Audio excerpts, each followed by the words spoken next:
Hello everyone, my name is Rishi. I'm going to tell you why I like indie dogs. Indie dogs are very cute when they get their ears down and get their tail like this and this, move it, and they always play with us, fetch. And when we go to the shop, they always wait for us. And when we come, they come behind us and always come near us, and I always pet them.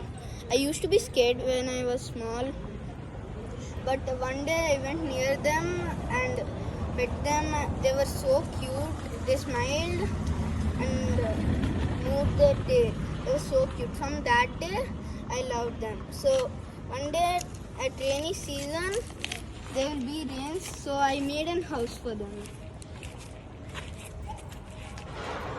so that they will give shelter.